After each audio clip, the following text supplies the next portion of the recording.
प्रिय भक्तों, आप लोग साधना करते हो, मंत्र साधना करते हो, तंत्र की सिद्धि करते हो।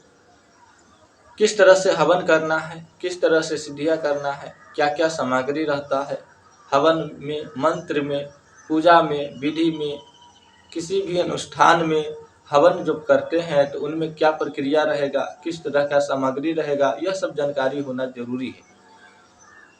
हर व्यक्ति को जरूरी है, हर वह साधक को जरूरी है जो इस तंत्र क्षेत्र में आते हैं या पूजा पाठ कराते हैं या भगत है, तांत्रिक है, अघोरी है, बाबा है, साधु है, संत है, जो भी बनना चाहते हैं उनको यह विधि, जो भी प्रक्रिया है, यह सब जानना उनके लिए बहुत जरूरी है, बहुत जरूरी है। तभी जो है वह किसी का पूजा हवन सामग्री कुछ भी करा सकता है, विधि विधान बता सकता है, या फिर उनके यज्ञ करा सकता है, या उनके घर में किसी भी प्रकार का अनुष्ठान करा सकता है। इसके लिए आपको यह प्रक्रिया याद रखने की जरूरत होता है।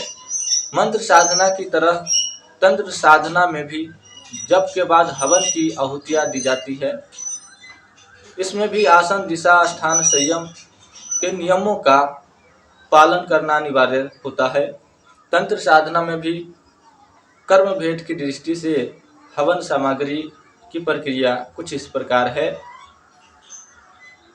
सबसे पहले यह बताने से पहले हम यह बताते हैं कि सत्कर्म जो 6 प्रकार का है वह इस प्रकार है: शांति कर्म, आकर्षण, वशीकरण, सतंभन, मोहनी, उच्चाटन, मारण इत्यादि कर्म होते हैं।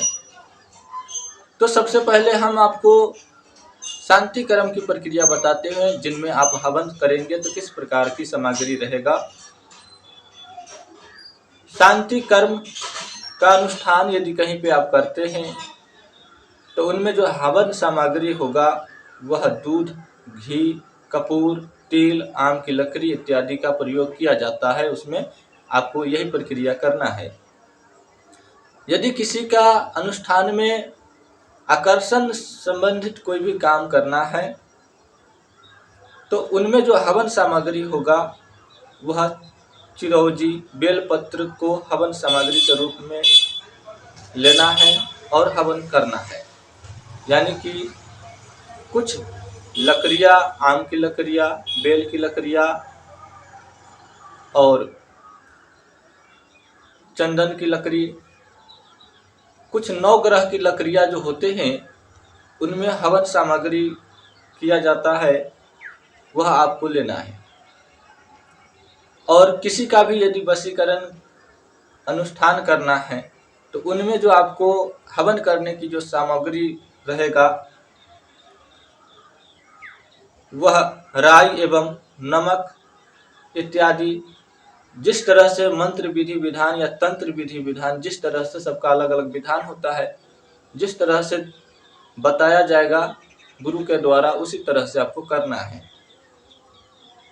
आपको सतंभन, बहुत ही ज़्यादा यूज होने वाले मंत्र होते हैं, सतंभन सबसे ज़्यादा प्रयोग में है और सभी के पास कुछ न कुछ मंत्र होते ही है।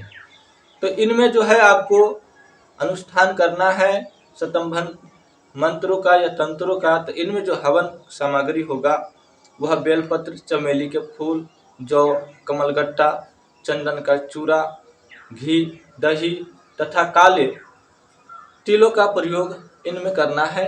इससे जो है हवन करने से किसी भी दुष्ट शक्ति को सतंभित करना है या शत्रु की सतंभित करना है। यह सब प्रक्रिया में यह हवन सामग्री में लिया जाता है। ज़्यादा जानकारी के लिए गुरु से सलाह ले सकते हैं। उच्चाटन कर्म में यदि आपको अनुष्ठान करना है, इनमें जो हवन सामग्री होगा वह कौवे के पंख से होगा। तंत्र की विधि विधान से कौवे के पंख आपको इकट्ठा करना है और इसी से आपको हवन करना है। इस कर्म को पाप कर्म कहते हैं और यह साधना अपराधिक माना जाता है। इसलिए इस साधना को कोई नहीं करता। और जो बुरे व्यक्ति होता है, जो गांव घर में कुछ ऐसा तांत्रिक या कोई ऐसा घोरी, जब कोई रास्ता नहीं मिलता है व्यक्ति को कुछ करने के लिए, तब व्यक्ति जो है इस प्रक्रिया को करता है। ठीक है।